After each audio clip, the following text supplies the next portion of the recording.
Order 13 is a first-person horror game where you work a distribution job whilst trying to keep your cat overlord happy. Full disclosure, the game was sent to me by the developers and is available on Steam.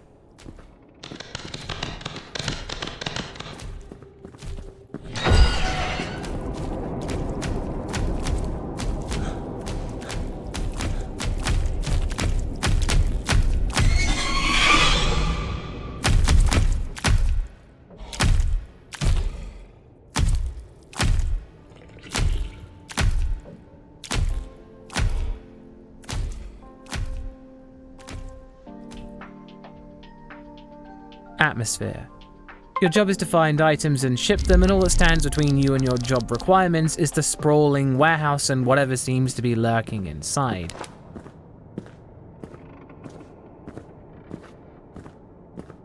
Walking through the ground floor, there's a bit of tension as you hear the monsters stomping around, catch glimpses of things as you move past boxes, and if you can hear them, the monsters are generally quite close.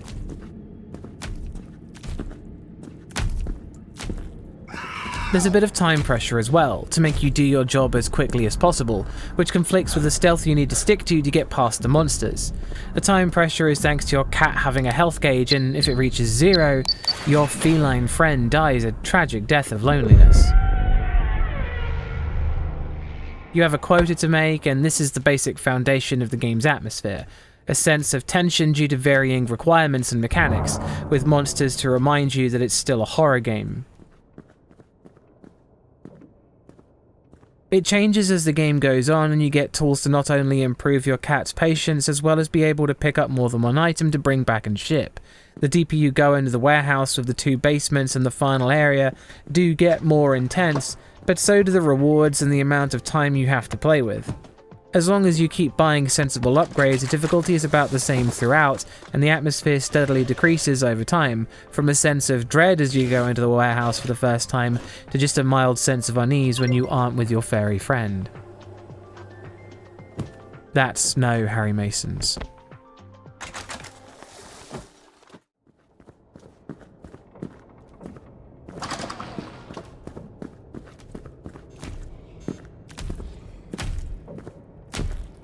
Scares. The monsters that roam the warehouse are very easy to get away from. They have a unique design with a giant head and spindly, handless arms like tentacles, but you'll mainly be sneaking past them or running away from them.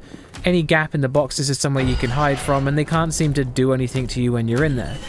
Whilst one hit is generally a game over and a restart of the day, I personally didn't start getting caught until the final day I was in the warehouse.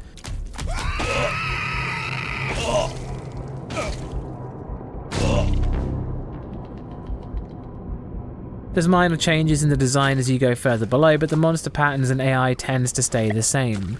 They're not especially frightening, but enough to keep you on edge.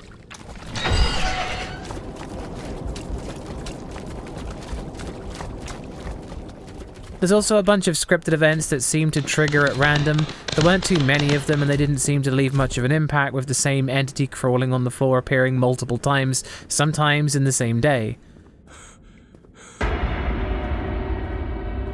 The game also plays random noises in the environment, like clattering metal and banging on boxes, but these were fairly easy to ignore, though they could potentially startle in the right conditions.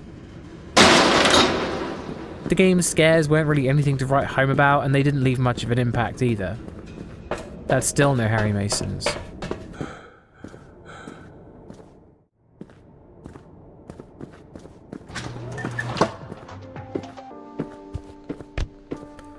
Sound design. There's only a few pieces of music in the game, and that's the relaxing pieces that play when you're in the packing room with your friend.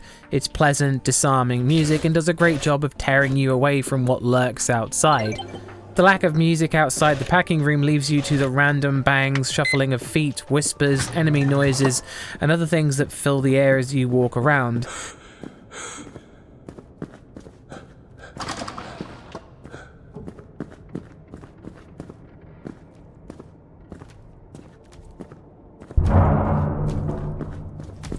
The splashing sound effects as you walk through the second basement's water-filled aisles sound pretty realistic. The game also chooses properly panned environmental audio, so it sounds like the effects that are randomly played are in the environment with you, so even if it doesn't work, it's at least realistic. There's no voice acting, and the reverb and directional audio work great. That's one Harry Mason.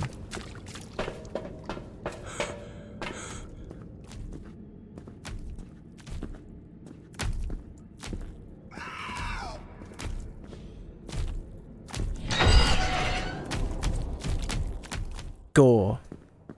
There's several body parts, blood smears, and other things that start emerging in the warehouse over time, with certain aisles having hung bodies and other corpses left laying around.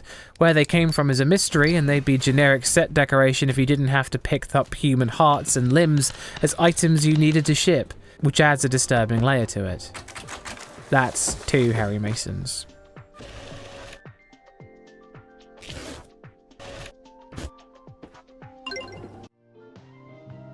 Story. You work in a distribution warehouse with your cat and must fulfill the quota until you can find the code to leave. There's not a lot of story you can pick up on from anything in the warehouse specifically, but things like the human resources department being what it is do allude to a lot more going on than you'd think. But it's really up for debate. I never found anything concrete during my time, just a lot of speculation. Making the final score 2 out of 5 Harry Masons. Order 13 is not a frightening game, but it is a very engaging and fun game. I beat it in 3 hours and did it all in one sitting, which for me is quite rare.